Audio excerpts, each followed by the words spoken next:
So for today's lesson, last time we worked on metric units. Today we're working on the U.S. customary units.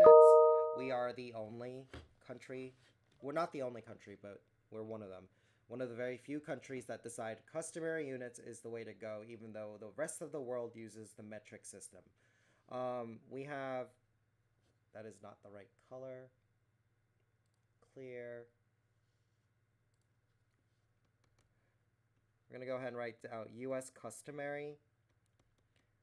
And these are probably going to be good things to write down, even though you don't have to remember them. They give it to you, they give you each measurement on every test that you're going to take. So it's not a big deal if you can't memorize it. So for length, we have 1 foot equals 12 inches. We have 3 feet equal 1 yard. And we have, this one is very specific, 5,280 feet equals 1 mile. We also have 1,760 yards equals 1 mile. For capacity, we have a different type of measurement. We have 80 fluid ounces equals 1 cup. We have 2 cups equal to 1 pint. And then we have 2 pints, which is equal to 1 quart. And then we have 4 quarts equal to 1 gallon. And then we have weight. Let me go ahead and underline the top these names. We have weight where we have 16 ounces is equal to 1 pound. And we notate pound with LB. We have 2,000 pounds equal to 1 ton. And then we have time. Time is kind of a doozy. It's kind of long. We have 60 seconds equals 1 minute. 60 minutes equals 1 hour. 24 hours equals 1 day. And you can see I'm kind of starting to run out of space, so I have to move this down a little bit. Don't worry about not writing it all down now if you're writing it down. I will upload the video after we're done with today's lesson, so you can pause it after everything's said and done. 7 days equals 1 week. 52 weeks equals 1 year. 12 months equals 1 year. And 365 days equals 1 year. And that's just the standard year, not a leap year. These are all the measurements that you're expected to know, and you've been working on this since probably first grade. Different types of customary units. Most of you already knew 60 seconds is a minute. You already knew 60 minutes was an hour. You knew that in 1 day there's 24 hours.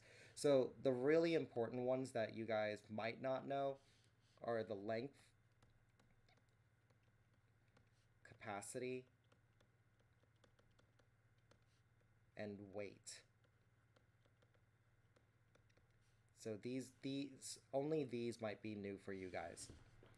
I'm gonna go ahead and clear this out. And then you'll have time to write it down later if you still need it, but all your work will give you the conversion and then you'll be fine. So let's say that we're given 1 mile. Actually, let's go ahead and make that 4 miles. And we want to convert it to some feet. Well, when you're given this, they'll always give you the type of conversion you need to make. In this case, we already know what 1 mile is equal to in feet. And the goal is to always just use the base conversion that they're giving you. And you'll know it's a base conversion when you see a 1 on one of the sides. So you see how we have an equal sign, we have a left side and a right side. At least one of those sides in this conversion right here has a 1. And in this case, it's the 1 mile. So we're going to define a mile to foot conversion. So how do you go from 1 to 5,280? Well, we know that's going to be times 5,280. And then that's miles to feet. So from on this top conversion, we also want to go from miles to feet. So we already defined the miles to foot conversion, and that's going to be times 5,280. So to convert 4 miles into feet, we're going to do 5,280 times 4. And 4 times 0 is 0, 4 times 8 is 32, 4 times 2 is 8, plus 3 more is 11, 4 times 5 is 20, plus 1 more is 21. So we know that's going to be 4 miles is actually equal to 21,120 feet. I'm going to clear that out, and we're going to do another example. Let's say that you have to convert maybe 96 ounces into pounds.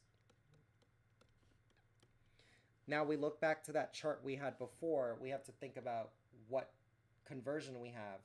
So this is going from ounce to pounds. Well, I know that based on the conversion chart, we have a 1 pound is equal to 16 ounces. I know I wrote it as ounces equals pounds before, but I just want you guys to see something while we're working on this. So this is an ounce to pound relationship that they want us to convert, but our base conversion is a pound to ounce. Now there's 2 ways we can go about this, and we'll go through each of them. First, I could just define pound to ounce.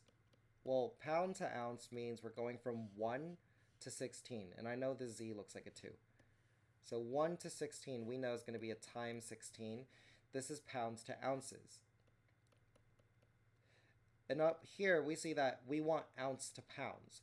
Well, ounce to pounds is the opposite of pounds to ounce. So we're going to do the opposite conversion. So instead of times 16, we're going to divide by 16.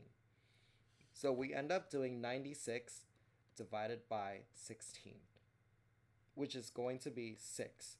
So we know that 96 ounces is 6 pounds.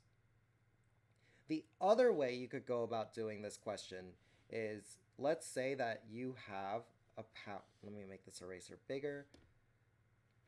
Let's say that you already know you want to do ounce to pounds. And then you knew that you had to use the 1 pound equals 16 ounce base conversion. All you have to do is flip it.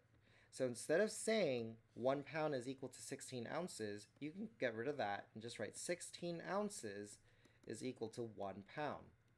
All I did is flip the sides. They're both still equal to each other. But I don't need to define an opposite conversion, because now this is converting from ounce to pounds.